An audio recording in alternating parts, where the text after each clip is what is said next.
Everyone, welcome back. हमने देखे chromosomal disorders और हमने देखे मेंडेलियन डिसऑर्डर्स। हमने ये भी देखा थे Mendelian disorders basically they run in a family, right? So don't you think so that there is a high chance that a person may be a carrier but may not be knowing about it? अच्छा, is there a way to analyze this? Yes.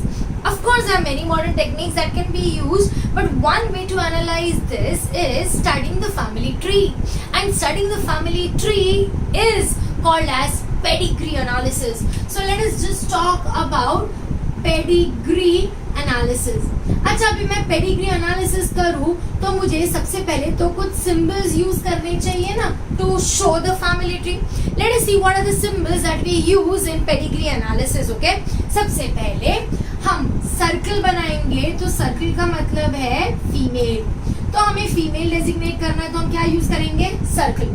अच्छा, अगर मैं बनाऊं square तो ये है male. Okay, so circle female और ये है मेल। बट अगर नॉर्मल फीमेल मेल है तो हम ऐसे बनाएंगे, बट अगर अफेक्टेड है तो we need to show, right? Affected कैसे दिखाएंगे? या तो अगर मेरी फीमेल अफेक्टेड है तो फीमेल को हम कर देंगे कलर, तो या तो जनरली ऐसे कलर किया जाता है या कंप्लीट कलर किया जाता है। सो this shows that the female is affected. Okay, अच्छा, अगर मेल अफेक्टेड है तो अगेन क्या बनाएंगे? स्क्वायर बनाएंगे एंड उसको कर देंगे colour. So this shows that the male is affected. Okay, अब ऑफ कोर्स फैमिली ट्री बनाना है तो भाई शादियां तो करवानी पड़ेगी, राइट? अब कैसे दिखाएंगे? सपोज ये फीमेल और ये मेल की शादी हो गई है तो इसके बीच में हम एक लाइन बना देंगे। This shows that there is a marriage between the couple. Okay, अब अगर ये दोनों भी ऐसे हैं मतलब they are normal male and female. अगर ऐसा दिखाया है मतलब one normal female is married to an affected male. Okay, so that shows marriage. Okay, अब कई बार शादियां एकदम क्लोज रिलेटिव में ब्लड रिलेशंस में हो जाती है, उस जैसे मैरिजेस को हम बोलेंगे कॉन्सैंग्विनियस मैरिज। कॉन्सैंग्विन, कॉन मतलब टुगेदर, सैंग्विन मतलब ब्लड। सो ब्लड रिलेशंस में जब शादियां होगी तो हम उसको कैसे दिखाएंगे? ऐसे दो लाइंस दिखा दी मतलब दे आर कॉन्सैंग्विनियस मैरिजेस। ओके, अब अगर ये एक फीमेल है और ये एक मेल है और इनका बच्चा है तो हम दिखाएंगे ऐसे। दिस रिप्रेजेंट्स दैट इस मेल और फीमेल को दो बच्चे हैं, राइट? एक बच्चा मेल है और एक फीमेल है। अच्छा, अगर ऐसा दिखाया मतलब इनके दो बच्चे हैं और उसमें से एक बच्चा जो मेल है वो अफेक्टेड है। ओके, अब हो सकता है कि दो से ज्यादा बच्चे हो, तो अगर दो से ज्यादा बच्चे हैं तो we can just simply draw this. Okay, this shows that we don't know the gender, so this is gender is not specified. I don't know if it is male or female. Okay, this is diamond shape and अगर इसके अंदर लिखा है 5 मतलब there are 5 children and the gender is not specified. अच्छा, अगर इसको shade किया है मतलब there are 5 children and gender is not specified and all of them are affected. So just go through the symbols. These are very simple symbols that can be used to do pedigree analysis. Okay, अब Mendelian disorders में हमने क्या देखा था? हमने देखे थे 4 type के डिसऑर्डर्स। अब ये जो 4 टाइप के डिसऑर्डर्स है वो कौन से हैं फटाफट देख लेते हैं।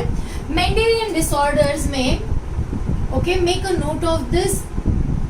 ओके, मेंडेलियन डिसऑर्डर्स में 4 टाइप के डिसऑर्डर्स कौन से थे भाई? ऑटोसोमल और सेक्स क्रोमोसोमल। अच्छा, अब ये जो ऑटोसोमल है, ऑटोसोमल में क्या था? ऑटोसोमल में था डोमिनेंट और ऑटोसोमल में क्या था? Recessive.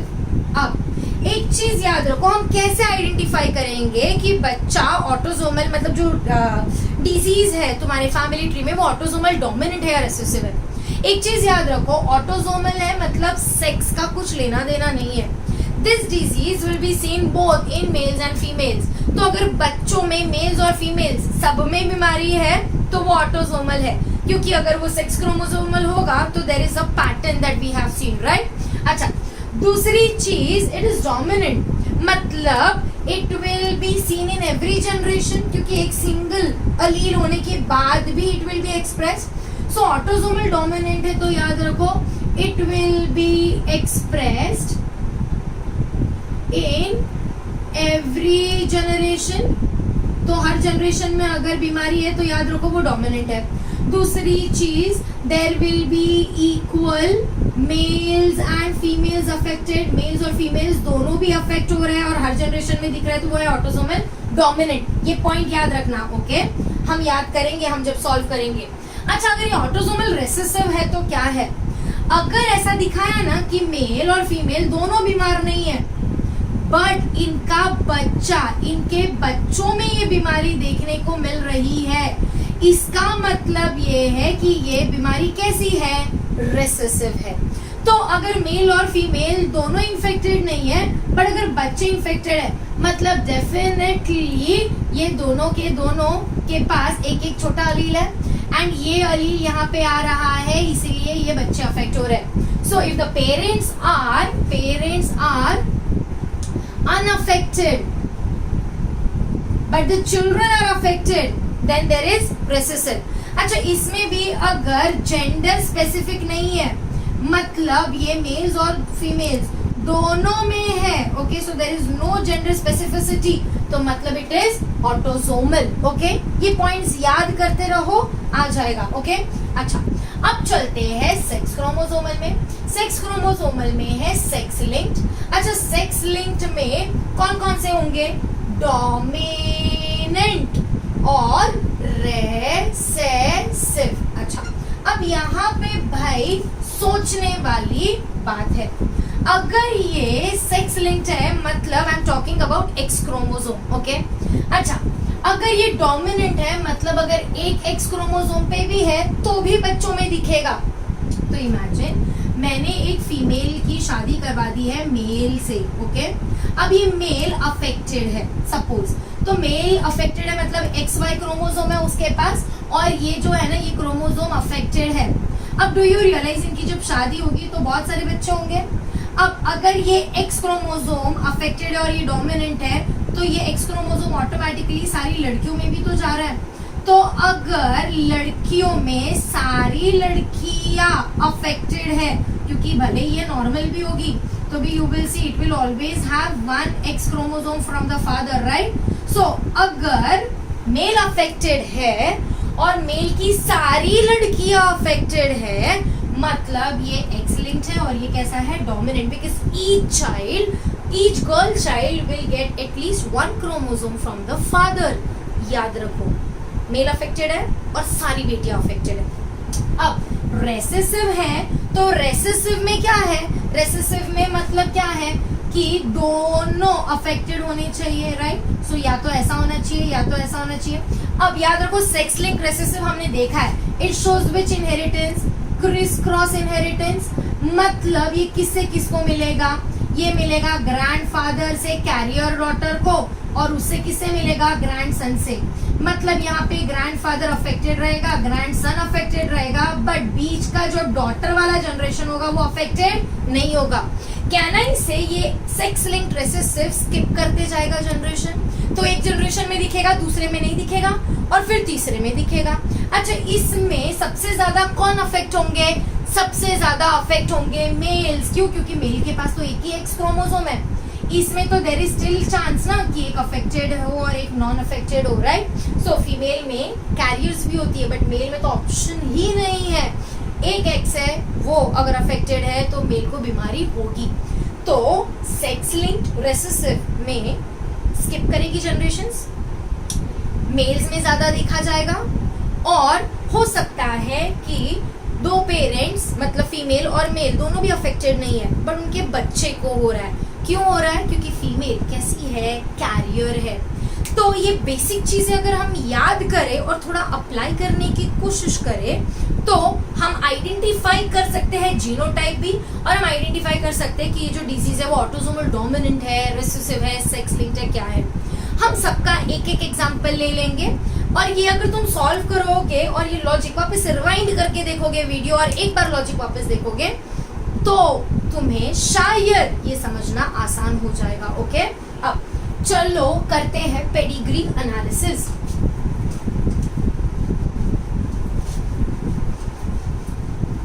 Okay, next 10 minutes and we will be able to answer. Okay, चलो अब हमने लिए एक फीमेल और हमने लिया एक मेल। चलो इसके बच्चे बना लेते हैं। Okay, okay, this is your square. I am just looking at the cross, okay, because it will be difficult for me to remember.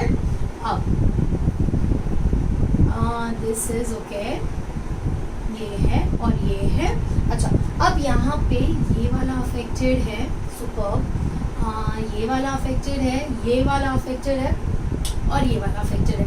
अच्छा, अब ये है तुम्हारा जनरेशन नंबर 1, ये है जनरेशन नंबर 2, ये है जनरेशन नंबर 3। ओके, अब देखते हैं। अब मुझे सबसे पहले तो ये देखना है कि ये ऑटोसोमल है या सेक्स लिंक्ड है। अच्छा, अभी अगर सेक्स लिंक्ड होता तो क्या होता है, जनरेशन स्किप होती थी, बट यहाँ पे तो जनरेशन स्किप नहीं हो रही है, राइट। फर्स्ट जनरेशन में भी है, सेकंड में भी है, थर्ड में भी है, तो भाई ये सेक्स लिंक्ड नहीं है।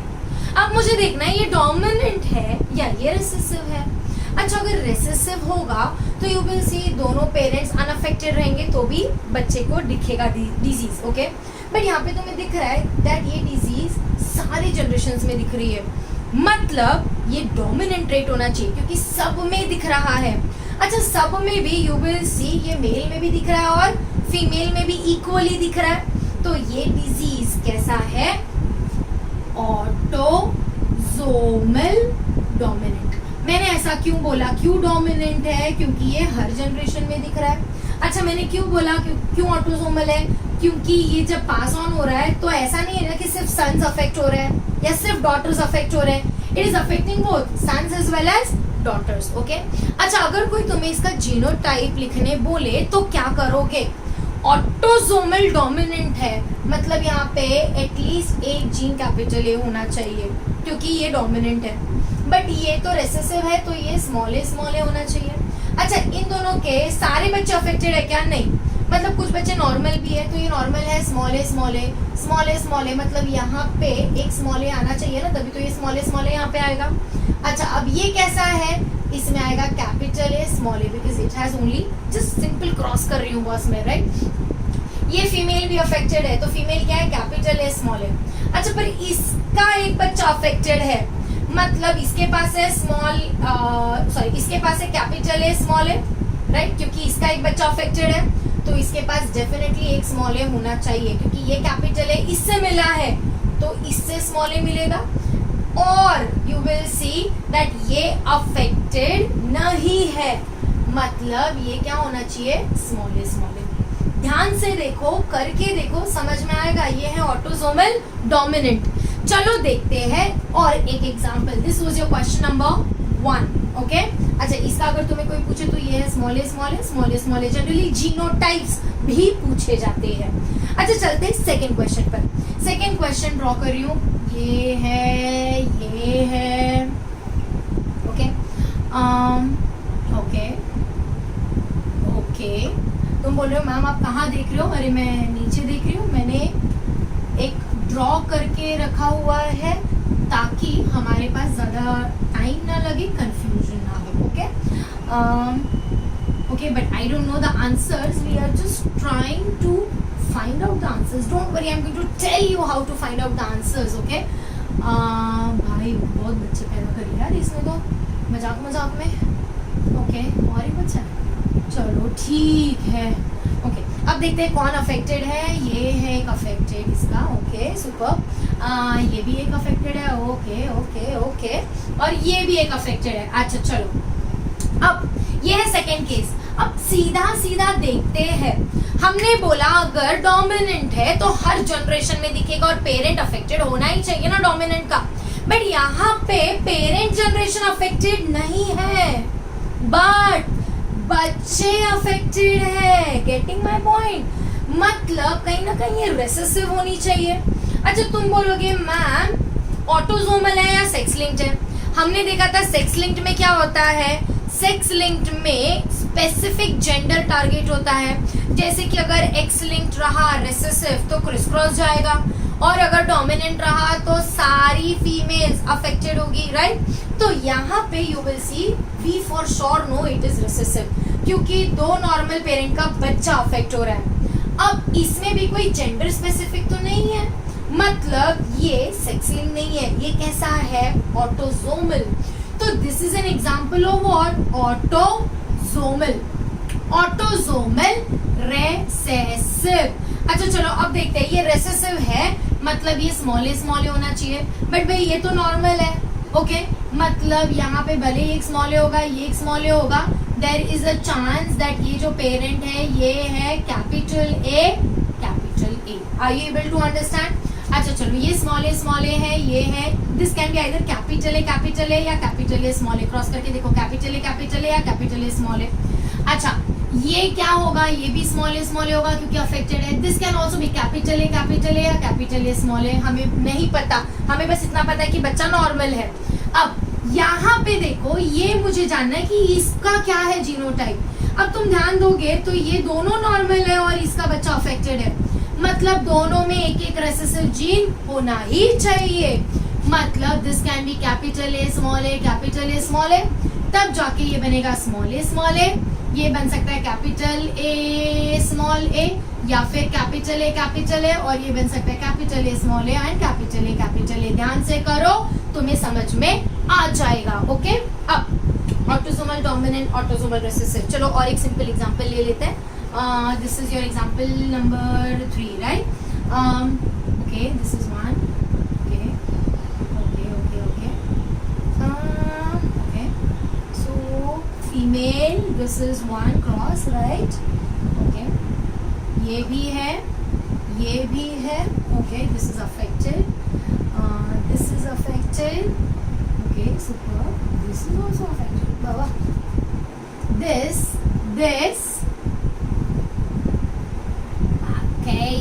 okay, now let us just see।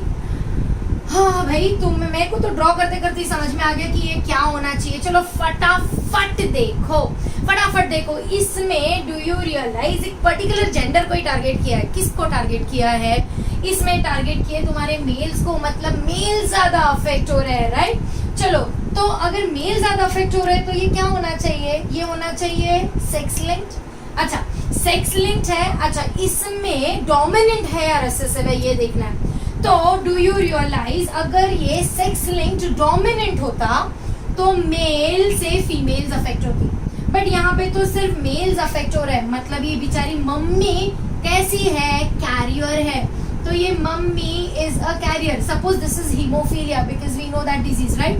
So the mummy is XH, जबकि पापा इज XHY, तो ये बच्चा कैसा बन गया बोलो? ये बच्चा बन गया XHY, okay.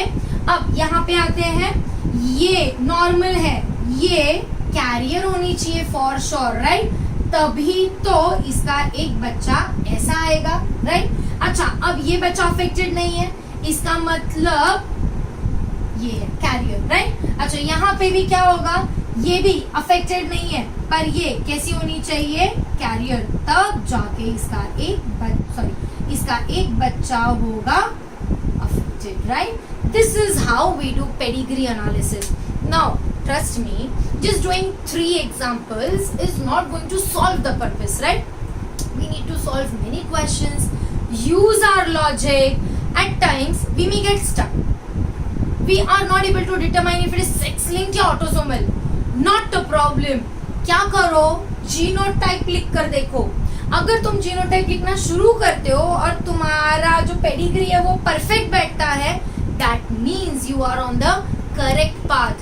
We have finished with the chapter chromosomal theory of inheritance।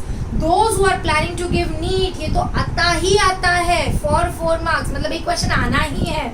But even in theory paper, these type of questions are seen and they may ask you write the genotype of the 3rd child in the 2nd generation, yeah, what is the genotype of the male parent in the 1st generation।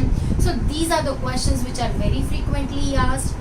Chromosomal theory of inheritance is an easy chapter, but a bit of learning, a bit of remembrance is there।